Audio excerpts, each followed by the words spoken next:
Hello friends, Radhe Radhe. Welcome back to my YouTube channel. मैं आ गई हूँ आज आप सबके favourite story advocate Anjali Awasthi का आज का एपिसोड लेकर। फ्रेंड्स, आज का एपिसोड बहुत इंटरेस्टिंग, बहुत ही धमाकेदार है। वीडियो को एंड तक जरूर देखिएगा। चैनल पर नए हैं, चैनल को सब्सक्राइब कीजिएगा, बेल आइकन को प्रेस करना ना भूलें फ्रेंड्स, ताकि ऐसे इंटरेस्टिंग वीडियो मैं आपके बीच में लेके आती हूँ। तो फ्रेंड्स, आज के एपिसोड में आप देखने वाले कि यहाँ पर दामोदर इशारा करता है कि उसने रानी से वादा किया है, यानी कि रानी मौजूमदार से उसने वादा किया है कि वो इस जमीन को खाली करवाएगा और यहाँ पर सुपर मॉल बनाएगा।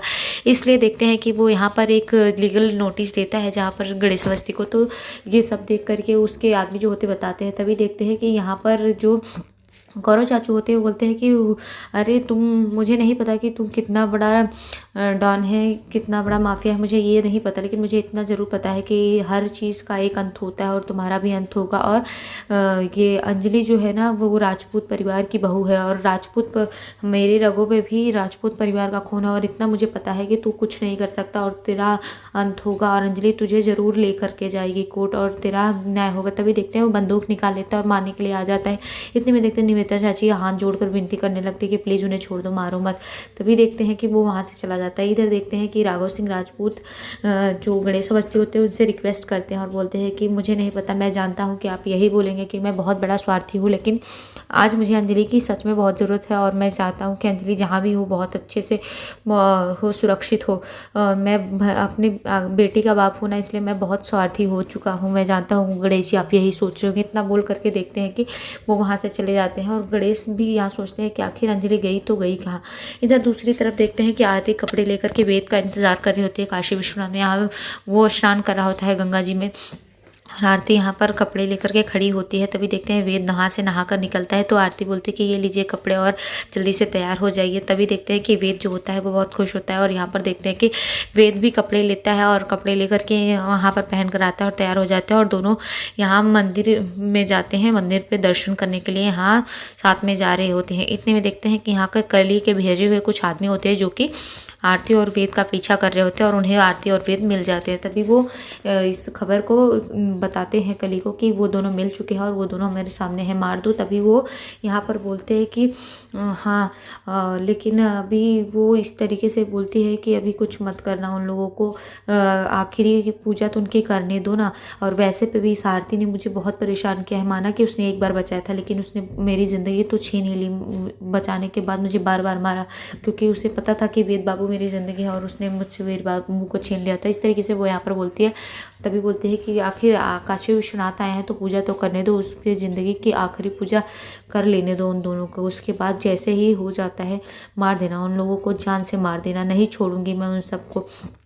इस तरीके से वो अपने आदमियों को यहाँ पर बता रही होती है। और कली की इस बात को सुन करके उसके आदमी जो होते हैं वहाँ पर रुक जाते हैं, क्योंकि कली यहाँ पर बोलते हैं कि मैं इस आरती को जान से मार दूंगी, इस काशी विश्वनाथ में आई हुई है तो यहाँ उसका अंत कर दूंगी। इस तरीके से बोलते हैं और गुस्से में वो वहाँ पर खड़ी हो जाती है। तभी देखते हैं कि पीछे से आती है गिन्नी और गिन्नी उस पर हाथ देती है और बोलते हैं कि अरे इतनी भी क्या जल्दी है, तुमने तो कुछ समय शादी करके अपना घर भी बसाया था, लेकिन मैंने तो ऐसा कुछ भी नहीं किया है। मैंने बहुत इंतज़ार किया, 21 साल इंतज़ार किया और लेकिन अब नहीं। मैंने ये मोहरा बनाया था वेद और आरती को कि अंजलि यहाँ पर आएगी, लेकिन अंजलि अभी तक आई नहीं, डरपोक डर के मारे बैठ गई है। इस तरीके से वो बोलती है कि मैं उसकी शादी उस वेद भय के साथ नहीं करने दूंगी और मैं उसे फिर से माँ नहीं बनने दे सकती, क्योंकि मैं अभय के बच्चे की माँ बनने वाली थी। मैंने ऐसा नहीं किया, मैं उसको दूसरा बच्चा नहीं होने दे सकती और अगर ऐसा होता है मैं उस आरती को जान से मार दूंगी, उसका परिवार ख़त्म कर दूंगी। इस तरीके से बोलते इधर आरती और वेद मंदिर में जाते हैं और मंदिर में जा करके वो पूजा करने के लिए भगवान से प्रार्थना कर रहे होते हैं और दोनों बहुत ही खुश होते हैं साथ में। पर यहाँ पर कली के जो भेजे हुए आदमी होते हैं उससे कली यहाँ पर फ़ोन करके बोल देते हैं कि उन लोगों को मार दो। और वो आदमी जो होते हैं वो निशाना साधे हुए होते हैं आरती पे मारने के लिए। तभी देखते हैं कि वो निशाना साध करके आरती को मारने की कोशिश करते हैं। इतने में देखते हैं कि यहाँ पर अंजलि पहुँच चुकी होती है। हालांकि अंजलि ने वो सब चीज़ें देख ली होती है। अंजलि उस पर बंदूक चलाती है और वो वहाँ से गिर जाता है। तभी वेद को यहाँ पर शक होता है और वेद वहाँ से निकल के आता है, उन आदमियों को देखता है। तभी बोलता है कि कोई तो तुम्हें मारना चाहता था आरती, और वो उन आदमियों से फाइट करने लगता है। देखते हैं कि उन आदमियों से मार पीट करने लगता है यहाँ पर वेद और उनको मार कर गिरा देता है। तभी देखते हैं कि आरती दौड़ते हुए आती है और बोलती है क्या हुआ वेद। तभी वेद बोलता है कि पता नहीं, लेकिन आरती मुझे पता है कि कोई तुम्हें मारने की कोशिश कर, तुम्हें मारने के लिए आया है। तभी देखते हैं कि आरती भी यहाँ पर डर जाती है और वेद बताता है कि पता नहीं, लेकिन जो तुम्हें मारने वाला था उससे पहले उसे कोई मार दिया, कोई तो है यहाँ पर जो तुम्हें बचाने की कोशिश किया।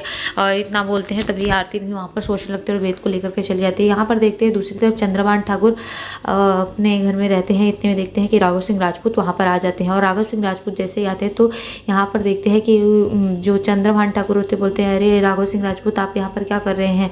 और इस तरीके से वो यहाँ पर राघव सिंह राजपूत को अंदर आने के लिए बोलते हैं।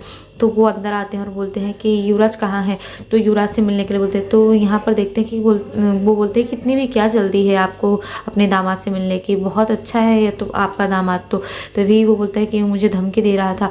तो यहाँ पर वो जो उसके पापा होते हैं चंद्रभान ठाकुर, वो यहाँ पर युवराज ठाकुर को बुलाते हैं और आवाज़ देते हैं कि बेटा युवराज आओ ना, देखो तुमसे कौन मिलने आया है, तुम्हारा ससुर मिलने आया है तुमसे। और इस तरीके से बोलते हैं। तभी देखते हैं कि वो आता है, क्या है पापा, किसको आवाज़ दे रहे हो, क्या हुआ, इतना भी क्या है। तभी देखता है कि राघव सिंह राजपूत, वो बोलता है वो ससुर जी आप यहाँ पर कैसे आए, कैसे आना हुआ। तभी वो यहाँ पर बोलते हैं कि मेरी बेटी कहाँ है, महक कहाँ है।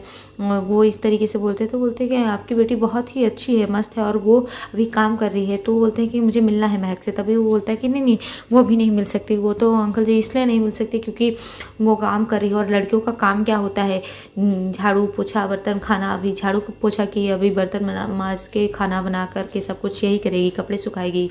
तो यहाँ पर जो राघव सिंह राजपूत है उन्हें बहुत तकलीफ होती है। वो बोलते हैं कि युवराज मैंने इन सब के लिए तुम्हें अपनी बेटी को नहीं दिया था, मैं उसे राजकुमारी की तरह परवरिश की थी और तुम यहाँ पर उससे क्या करवा रही है, सब क्या करवा रहे हो। तभी देखते हैं कि वो यहाँ पर देखते हैं कि बोलता है कि हाँ मैं यही करवा रहा हूँ। और इतने में देखते हैं राघव सिंह राजपूत को गुस्सा आने लगता है। राघव सिंह राजपूत जो होते हैं गुस्सा करते हैं और बोलते हैं कि ये क्या बोल रहे हो युवराज तुम। तभी बोलता है जो बोल रहा हूँ मैं सही बोल रहा हूँ, यही सब करने के लिए वो आई है और यही सब करेगी। तभी देखते हैं वो गुस्सा करने लगता है कि युवराज तुम किस तरीके से बोल रहे हो। तो यहाँ चंद्रभान ठाकुर बोलता है कि हाँ जो बोल रहा है सही ही बोल रहा है। तो जो यहाँ भजन गया होता है, भजन बोलता है कि सर अभी दिमाग ठंडा करके काम लीजिए। और देखते हैं कि वैभव भी बोलता है कि ठंडा करके दिमाग काम लीजिए। तभी वो बोलता है कि अरे तुम्हारी बेटी नहीं है ना, वो मेरी बेटी है, कहाँ है महक, मैं आज उसको लेकर के जाऊँगा। इतने में देखते हैं कि बोलता है कि हाँ आप सच में लेकर जाने वाले महक को, लेकिन मैं लेकर आता हूँ, अभी महक को लेकर आता हूँ, लेके जाइए आप। इस तरीके से वो जाता है और महक को धमकी दिया होता है। तभी वो अपनी बहन को आवाज़ देता है कि दीदी आप कहाँ हैं दीदी। तभी काव्या आती है और काव्या बोलती है कि हाँ क्या हुआ भाई। तभी वो बोलता है कि महक को उसके पापा लेने आए हैं, तो उसको लेकर आइए और उस बला को दे दीजिए। तभी देखते हैं महक को लेकर के आती है काव्या और बोलते हैं कि ले जाइए इसको।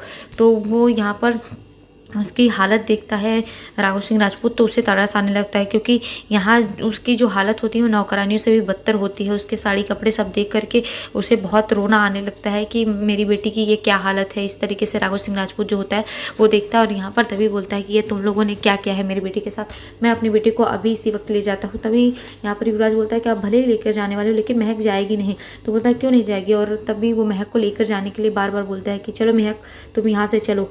लेकिन महक जो होती है उसको युवराज धमकाया होता है, इसलिए महक उसके सामने हाथ जोड़ने लगती है और हाथ जोड़कर बोलती है कि मैं नहीं जाऊंगी पापा, आप जाइए, भगवान के लिए आप चले जाइए, मुझे रहने दीजिए, आज जो भी हो रहा है जैसे भी हो रहा है मुझे मेरे हाल में छोड़ दीजिए, जाने दीजिए। इतने में देखते हैं कि वो मना कर देती है और वो वहाँ से चली जाती है। तभी देखते हैं कि राघव सिंह राजपूत जो होता है वो इस तरीके से देख करके वहाँ पर जो चंद्रभान ठाकुर होता है उसे धमकी देता है और बोलता है कि आज तो मैं जा रहा हूँ लेकिन मैं छोड़ूंगा नहीं। और ये समझ लेना कि वो आएगी, एडवोकेट अंजलि अवस्थी मेरी बहू इस घर में आएगी और तुम सबको तुम दोनों के किए की सज़ा देगी। तो और कानून आज भी है, तुम भूलो मत कि मैं एडवोकेट राघव सिंह राजपूत हूँ, इस तरीके से। और तो यहाँ पर देखते हैं कि अंजलि का नाम सुनते ही कि महक बोलती है कि सच में अंजलि भाभी आएंगे। तो वो बोलते हैं हाँ बेटी अभी अब वो आएगी।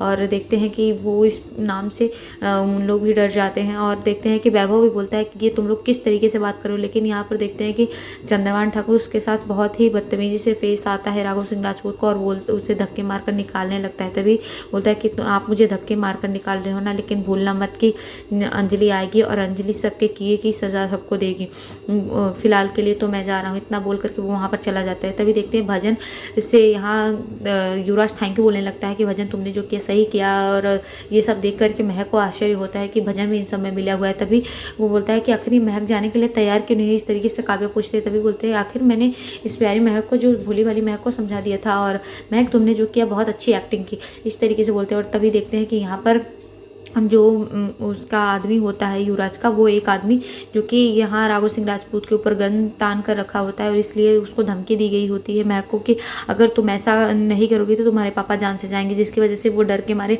नहीं जाने के लिए बोल देती है। और यहाँ पर देखते हैं कि इस तरीके से वो मना कर देती है।